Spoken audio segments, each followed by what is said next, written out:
नमस्कार, स्वागत करती हूँ आप सभी का अपने YouTube channel Smita Hindi classes में। आज हम पढ़ने वाले हैं मुंशी प्रेमचंद की मशहूर कहानी नमक का दारोगा। मुंशी प्रेमचंद जी का एक संक्षिप्त परिचय जानते हैं। प्रेमचंद जी का मूल नाम धनपत राय और इनका जन्म 31 जुलाई 1880 को वाराणसी के निकट लम्ही नामक गांव में हुआ था। पिता का नाम अजायब राय और माँ का नाम आनंदी देवी था। वे एक डाकखाने में मामूली सी नौकरी भी करते थे और थोड़ी सी खेतीबाड़ी भी करते थे।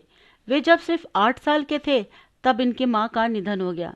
पिता ने दूसरा विवाह कर लिया, सो माँ के प्यार और वात्सल्य से मरहूम रहे। उन्होंने 18 से भी ज़्यादा उपन्यास लिखा, जिसमें कि सेवा सदन, प्रेमाश्रय, रंगभूमि, निर्मला, गबन, कर्मभूमि, गोदान आदि उपन्यास है।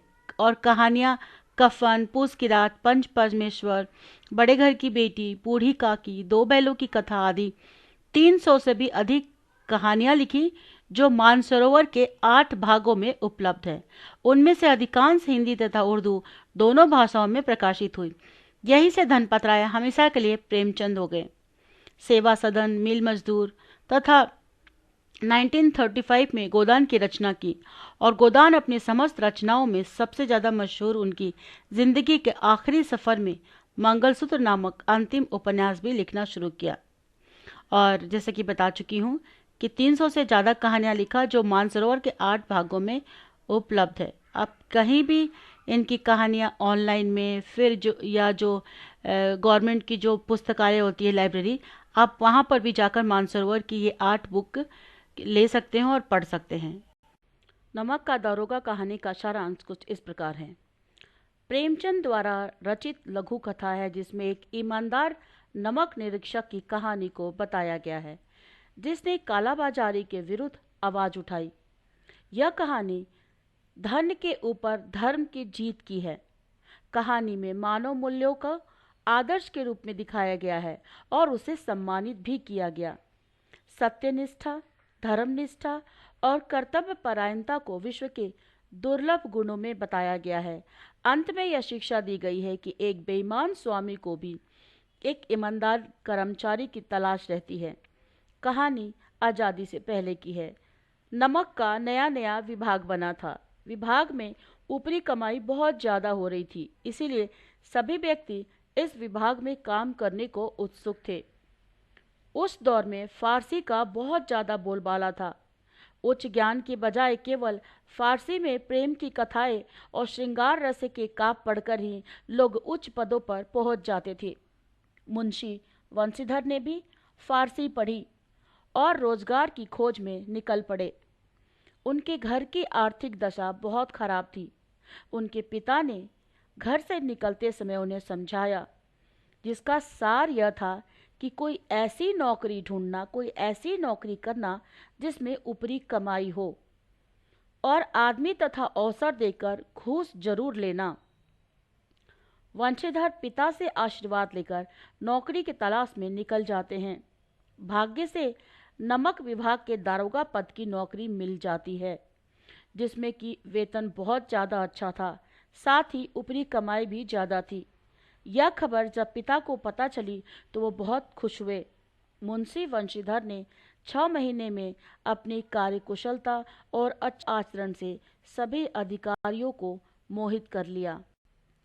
जाड़े के समय यानी कि ठंड के समय एक रात वंशीधर अपने दफ्तर में सो रहे थे। उनके दफ्तर से 1 मील पहले जमुना नदी, जिस पर कि नाव का पुल बना था। गाड़ियों की आवाज़ और मल्लाहों की कोलाहल से अचानक उनकी नींद खुल जाती है। बंदूक जेब में रख घोड़े पर सवार होकर फौरन पुल की तरफ निकल पड़ते हैं। वहां पहुंचकर देखा गाड़ियों की एक लंबी कतार पुल पार कर रही थी। उन्होंने पूछा, किसकी गाड़ियां हैं? तो पता चला कि पंडित आलोपुद्दीन की है। मुंशी वंशीधर चौंक पड़े। पंडित आलोपुद्दीन इलाके के सबसे प्रतिष्ठित जमींदार थे।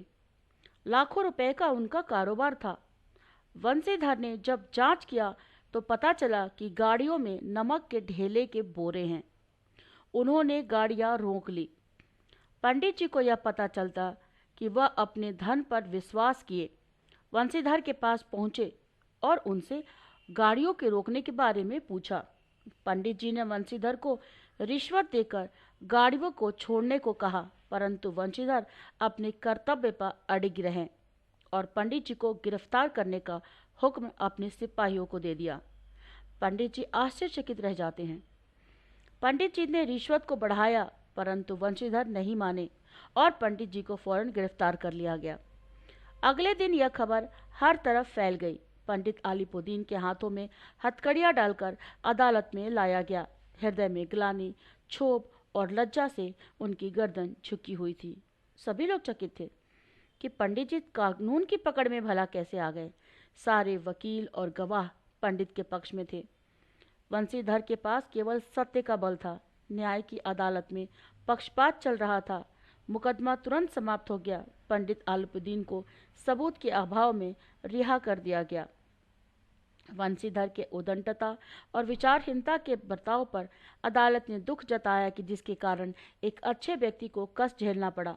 भविष्य में उसे अधिक होशियार रहने को कहा गया।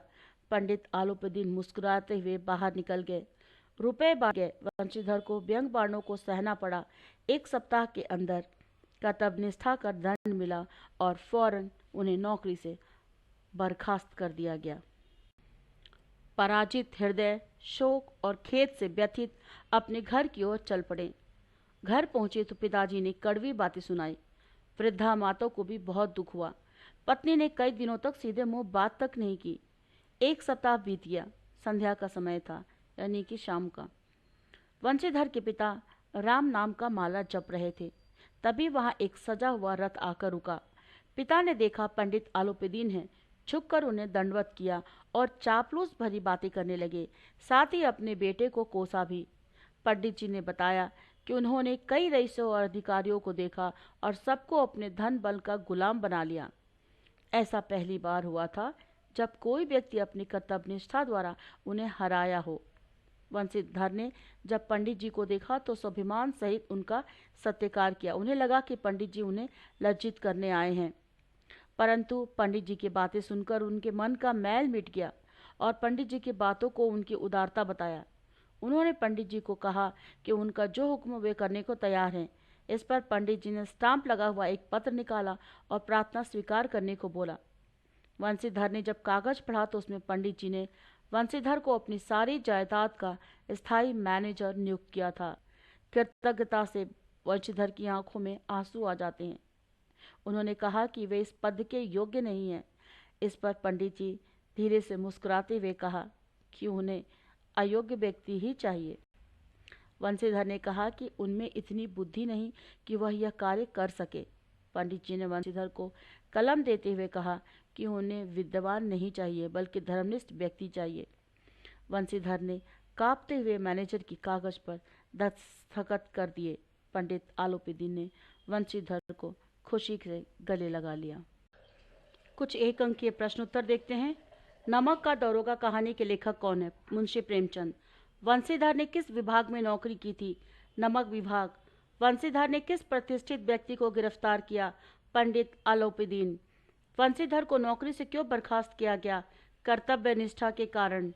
अंत में पंडित आलिपुदीन ने वंशीधर को क्या नियुक्त किया? अपने बिजनेस का स्थायी मैनेजर। वंशीधर ने पिता ने उन्हें क्या सलाह दी थी? अवसर देखकर घूस लेने की। कहानी का मुख्य विषय क्या है? सत्यनिष्ठा और धर्मपरायणता की जीत। वंशीधर की आर्थिक स्थिति कैसी थी? बहुत खराब। वंशीधर ने पंडित आलिपुदीन की गाड़ियां किस कारण से रोकी? नमक की अवैध तस्करी। वंशीधर ने न्यायालय में किसका समर्थन मिला? सत्य का। अदालत ने पंडित आलिपुदीन को क्यों रिहा किया? सबूत के अभाव में। पंडित आलिपुदीन ने वंशीधर की किस गुण की प्रशंसा की? उनकी ईमानदारी। वंशीधर ने पंडित आलिपुदीन की नौकरी का प्रस्ताव क्यों स्वीकार किया? पंडित जी की उदारता और ईमानदारी की मांग के कारण। वंशीधर की पत्नी ने उनकी बर्खास्तगी का कैसा व्यवहार किया? कई दिनों तक सीधे मुंह बात नहीं की। वंशीधर ने पंडित आलिपुदीन को कैसा सत्कार किया? स्वाभिमान सहित। पंडित आलिपुदीन ने वंशीधर को क्या प्रदान किया? स्थायी मैनेजर का पद। तो छात्रों, यहाँ पर मुंशी प्रेमचंद की मशहूर कहानी नमक का दरोगा पाठ समाप्त होता है। अगर आप मेरे चैनल पर नए हैं तो सब्सक्राइब कर लें और वीडियो को लाइक, कमेंट, शेयर करना ना भूलें। वीडियो देखने के लिए आपका बहुत बहुत धन्यवाद।